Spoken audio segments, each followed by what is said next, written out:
Okay, welcome to today's model showcase.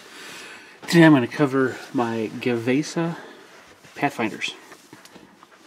When I first started with the Tau a few years back, I think it was 2012, I stumbled upon the Gue'vesa auxiliaries, and I really liked that concept. Now the problem was the way the units are built, and there really was nothing more than a 10-man squad of Imperial Guard with maybe 2 pulse rifles. Not really economical, didn't do a lot, especially when you're looking at a fire warrior team that could use that troop slot instead. So I never really did anything with them. But the concept of the Gue'vesa made sense to me. I liked it. I wanted to pursue it a little bit. So when I built my Imperial Guard army and the fluff behind it, I wove into the whole thing some Gue'vesa aspects. So within my army, there are elements that, as part of their training, they go off and join with the Tau Sept warriors, and they actually learn as Pathfinders. And they're equipped with the standard issue equipment for the Pathfinders. They don't get some of the newer stuff like the ion rifles or the like the grav inhibitor drone.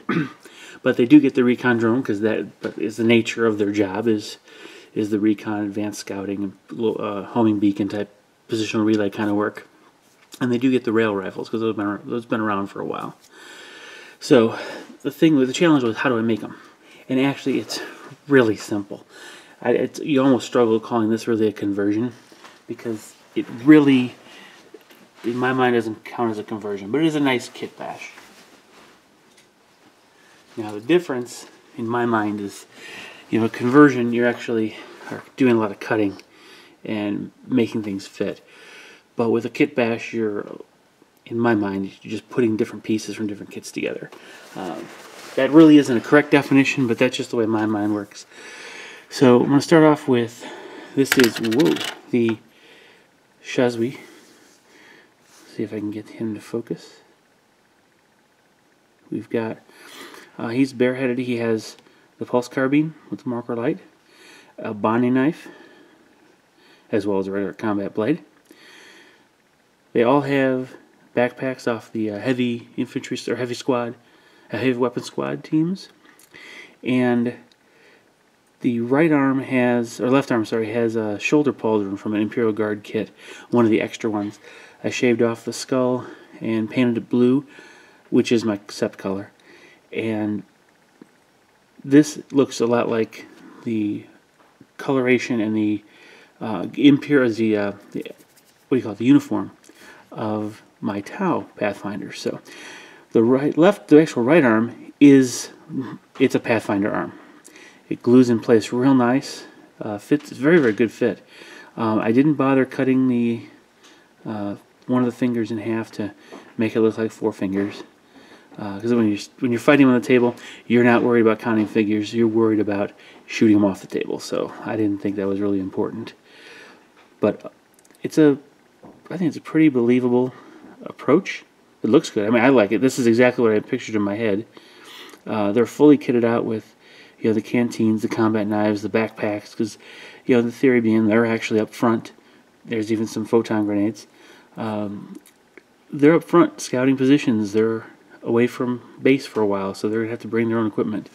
So if you look at just a regular old guy, the key to these happened to be some Chimera kits I bought when I first started my Imperial Guard army back in 2012. And I don't know if you can see it real well. Let's see if I can zoom in a bit. There is, if you can see in the helm, that helm is from a Chimera kit. Looks like it's got some night vision goggles and scope on it. Those are the actual helms I chose for all of these Pathfinders, except the Shazwi. The key there is it's that special gear they've got to help them scout out the enemy positions and what have you. So now those are all, you get 1 per Chimera kit. So I did have 12 Chimeras that I purchased, so I had enough helmets for this.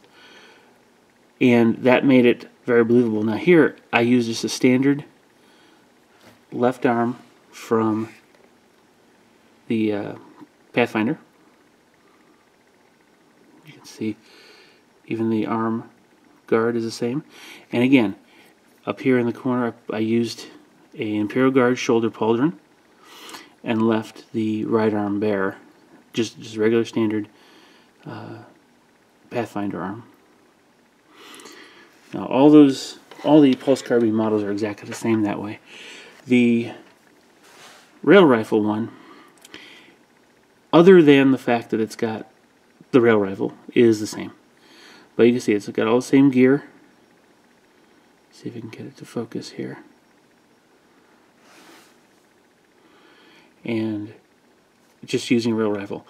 Very simple conversions. Again, the way the arms were built for the Tau torso, very similar to the Imperial Guard torso.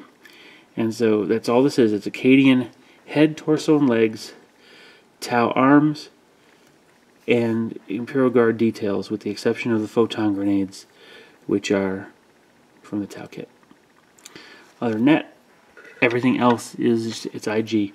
And like I said, the Shazui, aside from the pulse carbine, he's got the binoculars set arm from one of the Shazui sprues and the bonding knife. Other than that, like I said, it's all Imperial Guard details. It's a very simple conversion. And when I look at my Tau Studio Army review, you'll see not only this unit, but you'll see their dedicated transport, which they've got painted up special for them. Very much like you've seen a lot of, well, maybe you've seen in different video clips or pictures and from some of the equipment whether it's tanks or armed personnel carriers, or obviously aircraft especially with nose art or names or whatever. They've got their own devilfish the same. So this is a simple kit modification you can do to come up with a slightly different take on a Pathfinder squad. Let me know what you think. Go ahead and share, like, and subscribe. Hopefully this video has given you some ideas for how you might want to combine kits to come up with some unique approach on one of your favorite model kits that GW has put out. Alright, so until then, go ahead and comment below, share, like, and subscribe, and I'll see you in the next model showcase. Thanks. Goodbye.